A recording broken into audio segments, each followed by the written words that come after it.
You're floating in 80 feet of warm Hawaiian water. Above you, tourists are taking photos from a white memorial that straddles the surface like a bridge to nowhere. Below you, it's already going dark. 40 feet down, the sunlight gives up. And somewhere beneath your fins, resting exactly where it sank 85 years ago, is a 608-foot steel coffin holding more than 900 men who never got to come home. You'd think by now we'd know everything about it. You'd be wrong.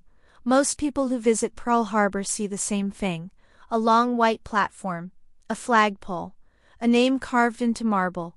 Tour guides talk about December 7, 1941, the Japanese attack, the burning oil, the casualties. What they don't see is what's underneath, because the USS Arizona never left.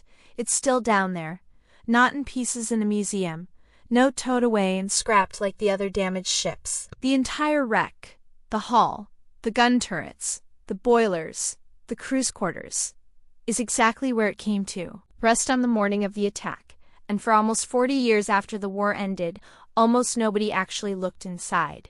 Here's the part that surprises people first. You'd assume that after 8 decades, every secret of that wreck has been pulled apart, documented, photographed, filed away. You'd assume divers have been crawling through it for generations. They haven't, because there's a rule, a strict one. No diver is allowed to physically enter the Arizona, not tourists, not scientists, not even the National Park Service teams who study it. The ship is a war grave. Hundreds of sailors are still entombed inside it, and the official policy is built around one idea: respect comes before curiosity. So how do you investigate a forbidden shipwreck? You send something in that isn't human. This is where the story actually begins. Not with the attack, with the investigation, decades later, in total darkness, using machines. Picture this: a small, remote-operated vehicle, barely bigger than a suitcase. It's lowered off the side of a boat. A cable connects it to a control console where a technician watches a monitor. The ROV sinks past the shadow of the memorial, past the rusted gun barrels still angled toward the sky, and disappears into the ship. And then the screen goes black. Not dim, not murky. Black. One of the divers who's actually run these missions described it like this: you can see a few inches in front of the camera, maybe a foot if you're lucky, and only directly ahead. Nothing to the sides, nothing behind. You are blind except for a narrow cone of light pushing into nothing. Now imagine trying to navigate a maze in that kind of dark, because that's exactly what the inside of Arizona is. A maze, collapsed ladders, narrow corridors built for men, half the width of modern divers' equipment. 85 years of corrosion turning steel into lace. One wrong move with the ROV and you could snag the cable on something that hasn't been touched since 1941. Or worse, disturb something that should never be disturbed. So the team creeps forward, inches at a time. And then, shapes start to appear. The pilot sees something rectangular sitting in the silt. Hard edges, man-made. Is that a desk? A crate? A piece of the hull that's broken loose? Nobody can tell yet. The shape is half buried, half dissolved into 8 decades of sediment, and the only way to know is to get closer. This is the part nobody expects. You think exploring a sunken battleship is about big dramatic reveals. It's not. It's about staring at a blurry shape for 10 minutes, completely unsure if you're looking at furniture or a ghost. Let's back up, because there's a problem hiding underneath this whole mission. A problem most people never think about. Everyone assumes a shipwreck just sits there, frozen, a snapshot of the day it sank. It doesn't. The ocean is not a museum case, it's a slow demolition crew. Saltwater eats steel. Microorganisms colonize every surface. Marine growth blankets the metal in a living skin that has to be seen to be believed. And underneath that skin, corrosion never stops working. Sections of the superstructure have already collapsed. Decks that crews could once walk across have folded inward like wet cardboard. And there's something else, something far more dangerous than rust. Arizona was carrying enormous reserves of fuel oil when she went down, hundreds of thousands of gallons of thick, heavy bunker fuel. And here's the detail that stops people cold. Some of that oil is still leaking out today, 85 years later, a slow, steady seep, rising to the surface in dark sheens that visitors sometimes mistake for an oil slick from a passing boat. Locals have a name for it. They call it the Tears of the Arizona. And whether or not you believe in that kind of language, the science behind it is real. Researchers have spent years sampling that oil, tracking its chemistry, trying to understand exactly how a fuel reservoir can keep bleeding for nearly a century without running dry. Which means the ship isn't just a relic. It's an active, slow-motion event still happening in real time. The wreck is still changing, still leaking, still, in its own way, still sinking, just inch by inch instead of all at once. So now the mission has two problems stacked on top of each other. Navigate a black, collapsing maze, and do it without breaking through a hull that's holding back a reservoir of decades-old fuel. One wrong push of the throttle, and you're not just damaging a historic site. You could trigger a new oil release in the middle of a national memorial. Now here's where the story takes its first real turn. Back in the early 1980s, when the National Park Service first got serious about studying the wreck, there was a popular assumption circulating. Historians believe that all four of Arizona's main gun turrets, massive structures holding 14-inch guns, had either been destroyed in the attack or stripped out afterward during salvage operations. Divers went in expecting confirmation of that theory. Instead, they found something nobody was prepared for. The turrets were still there, intact, sitting exactly where they'd always been, swallowed by the wreck, hidden from any surface inspection, waiting in the dark for someone to finally come looking. It doesn't sound dramatic if you just hear the fact. But think about what it means. For nearly 40 years, experts had been wrong about a basic feature of one of the most famous shipwrecks in American history. Wrong because nobody had actually gone down to check. The wreck had been making assumptions for them.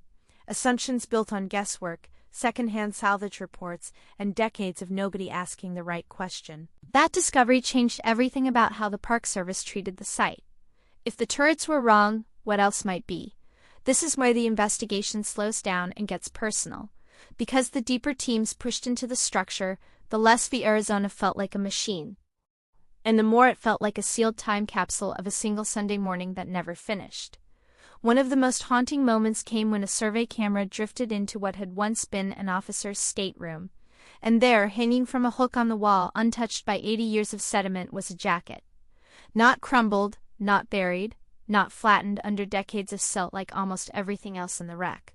Standing, upright, still on its hanger as if its owner had stepped out for just a moment and would be right back.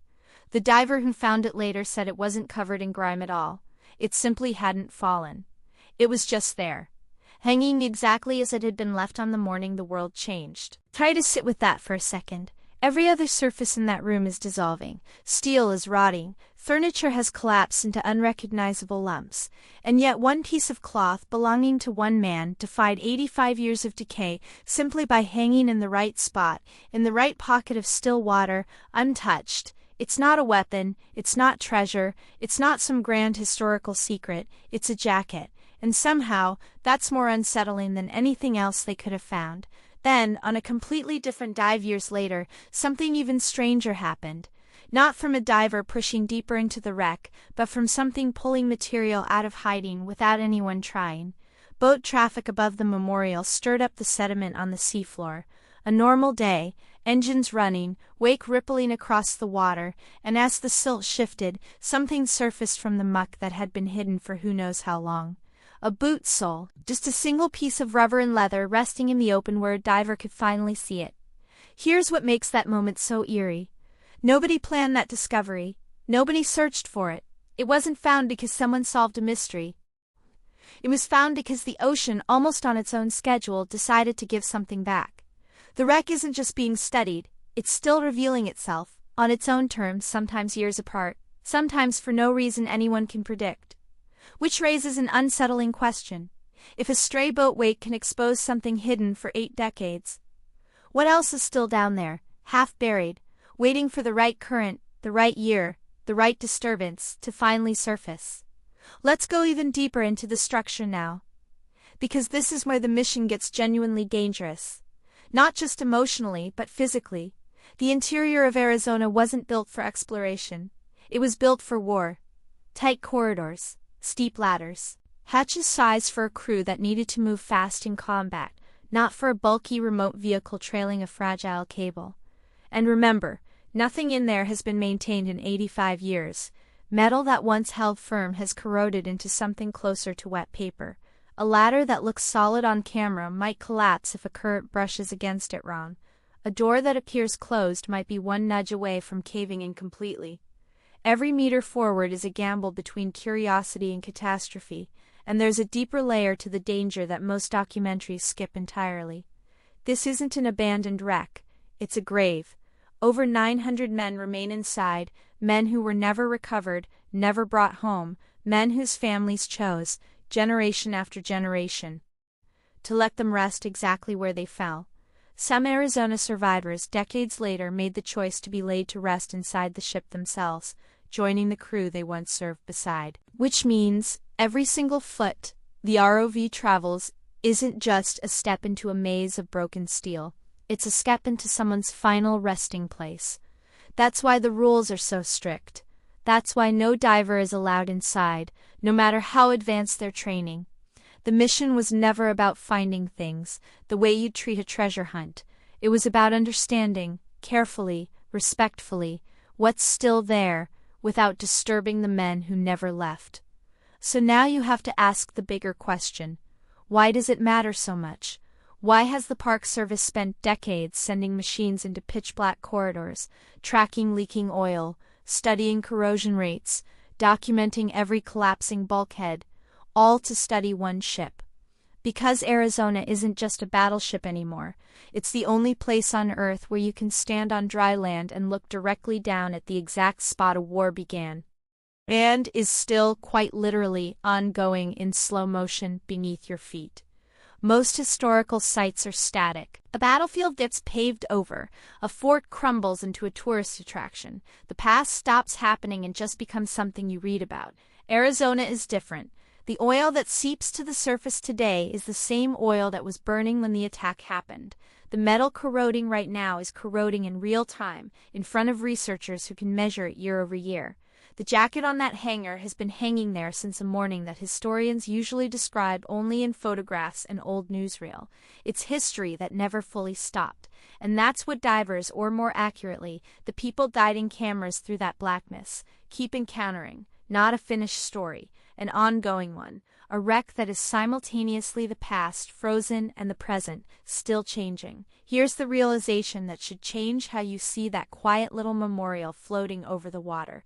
Every visitor who stands above it sees stillness. A flag, a name, a calm blue harbor. But underneath, in the dark, things are still moving. Steel is still dissolving, fraction by fraction. Oil is still rising, drop by drop. Sediment is still shifting, year after year, occasionally surrendering something it's kept hidden for decades. The ship isn't finished sinking. It never really stopped. And the men who guide cameras into that blackness aren't explorers chasing treasure. There's something closer to caretakers, moving as gently as possible through someone else's final moment, trying to understand a tragedy that refuses to fully become history. Because in a very real sense, it hasn't finished happening yet. We like to think of the past as something settled, something locked away, finished, safe to look back on from a comfortable distance. But the USS Arizona doesn't work that way. Somewhere in that blackness, oil is still rising to the surface, like a wound that won't close. A jacket still hangs exactly where it was left, on a morning that ended nearly 900 lives in under an hour, and 900 men are still down there, not in the past tense, but in the present, resting in a ship that the ocean has never quite finished taking. Maybe that's the real reason we keep sending machines into that dark, not to solve a mystery, but to make sure that somewhere, someone is still paying attention.